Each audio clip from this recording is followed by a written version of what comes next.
उत्तरी भारत का एक शहर श्रावस्ती, वह शहर भगवान बुद्ध के लिए एक महान संसाधन केंद्र था। बहुत से लोग वहां ध्यान के लिए रुकते थे और धर्म पर व्याख्यान सुनते थे। इन व्याख्यान को सुनने के बाद एक युवक रोज शाम को धार्मिक चर्चा के लिए आता था। यह क्रम वर्षों से चल रहा था। वे नियमित रूप से बुद्ध के प्रवचन सुनते थे, लेकिन उन्होंने इसे कभी अपने जीवन में नहीं उतारा। कुछ वर्षों के बाद एक बार यह युवक व्याख्यान के लिए सब लोगों से पहले आए। तब बुद्ध अकेले बैठे थे। फिर वह बुद्ध से मिला और बोला, गुरुवर्य, एक सवाल मुझे लगातार परेशान कर रहा है और मेरे मन में संदेह पैदा कर रहा है। तब भगवान बुद्ध बोले, धर्म के मार्ग पर चलते हुए किसी भी प्रकार का संशय व्यर्थ है, उसे दूर करें। आपके पास क्या सवाल है गुरुवर्य? मैं आपके व्याख्यान में कई वर्षों से आ रहा हूं। मैं देखता हूं कि हमारे आसपास अनेक साधु, भिक्षु, निया और बड़ी संख्या में सामान्य सांसारिक स्त्री पुरुष आते हैं।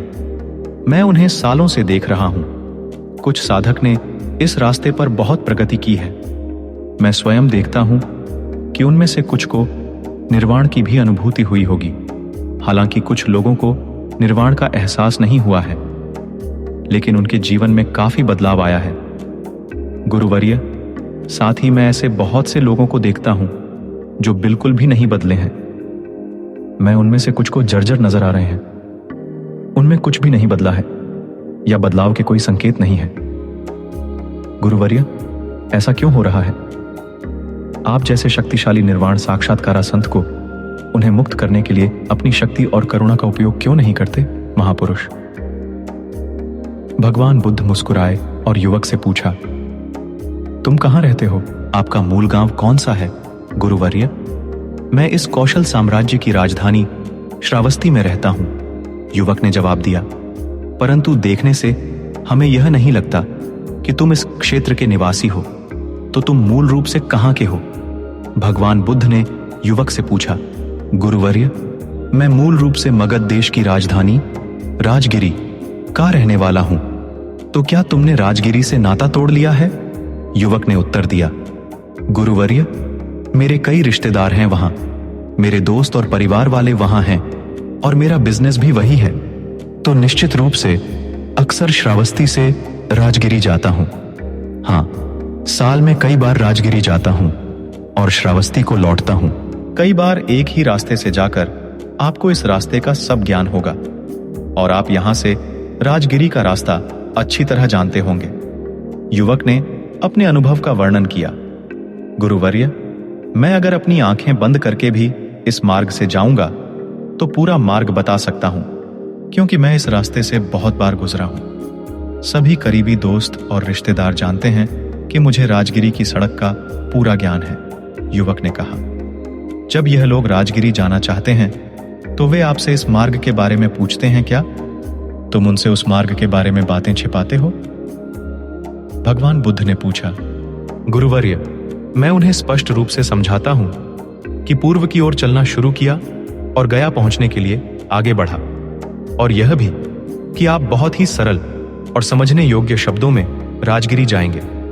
मैं उन्हें स्पष्ट और सरल तरीके से वह सब बताता हूं जो मुझे पता है, तो बताने के बाद सब लोग राजगिरी बहुत आसानी से पहुंचते होंगे, भगवान बुद्ध ने कहा। गुरुवर्य, कहना थोड़ा कठिन है। जो लोग आदि से अंत तक इस मार्ग का अनुसरण करते हैं, जैसा कि मैंने उन्हें बताया है, वे राजगिरी तक पहुंच सकते हैं। यही मैं आपको बताना चाहता हूं, युवा ने कहा। मेरे पास बहुत से लोग आते हैं क्योंकि मैं यहां से निर्वाण को गया हूं। मैं मार्ग को भली भांति जानता हूं और मुझसे पूछा जाता है कि निर्वाण और मुक्ति तक पहुंचने का मार्ग क्या है, तो उनसे क्या छुपाना है। मैं उन्हें स्पष्ट रूप से कहता हूं कि यही तरीका है। अगर कोई सिर्फ अपना सिर हिलाता है और कहता है, बढ़िया, बहुत अच्छा, बहुत ही फायदेमंद तरीका है, बहुत बढ़िया तरीका, लेकिन मैं उस पर एक कदम भी नहीं चलूंगा, इस पर चलने में परेशानी नहीं होगी, तो ऐसे लोग इस लक्ष्य को कैसे प्राप्त कर सकते हैं? मैं इस अंतिम लक्ष्य तक किसी को अपने कंधों पर नहीं ले जा सकता। कोई किसी को अपने कंधों पर उठाकर अंतिम लक्ष्य तक नहीं ले जा सकता। बड़े प्रेम और करुणा से कोई कह सकता है, हाँ, यही मार्ग है, और इस प्रकार मैं इस पथ पर चला। आप भी इस पथ पर चलिए, इसका पालन करें, और आप निश्चित रूप से अंतिम लक्ष्य तक पहुंच जाएंगे। प्रत्येक मनुष्य को इस मार्ग पर स्वयं चलना चाहिए, एक कदम उठाना चाहिए।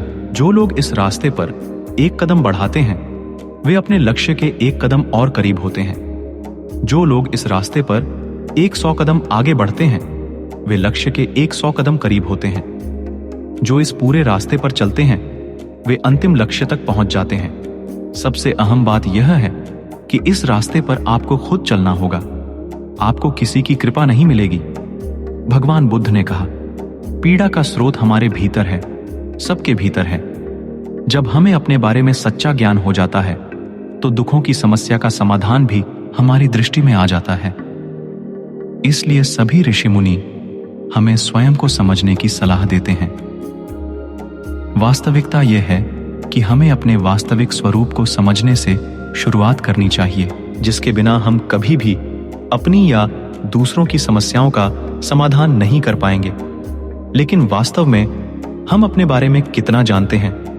हम में प्रत्येक अपने स्वयं के महत्व और अपनी विशिष्टता के प्रति आश्वस्त हैं, लेकिन यह आत्मज्ञान स्थायी है। आप वास्तव में अपने आप को बिल्कुल नहीं जानते हैं। भगवान बुद्ध ने अपनी प्रकृति का अध्ययन करके मानव अस्तित्व की खोज की। सभी पूर्वाभ्यास को छोड़कर उन्होंने आत्म अनुसंधान किया। उन्होंने महसूस किया कि हर कोई भौतिक है। जीव 5 भागों से बना है, उनमें से 4 मानसिक और 1 भौतिक पदार्थ रूप है। पहले हम भौतिक पक्ष से शुरू करते हैं। यह हमारा एक बहुत ही स्वाभाविक और मूर्त हिस्सा है, जो किसी भी इंद्रिय अंग को धारणा प्रदान करता है। सुख के पद के अंतिम लक्ष्य की ओर खुद को ही उस पद पर चलना होगा। आपको यह कहानी कैसी लगी? कमेंट करके बताएं, और हाँ, वीडियो को लाइक करना न भूलें। धन्यवाद।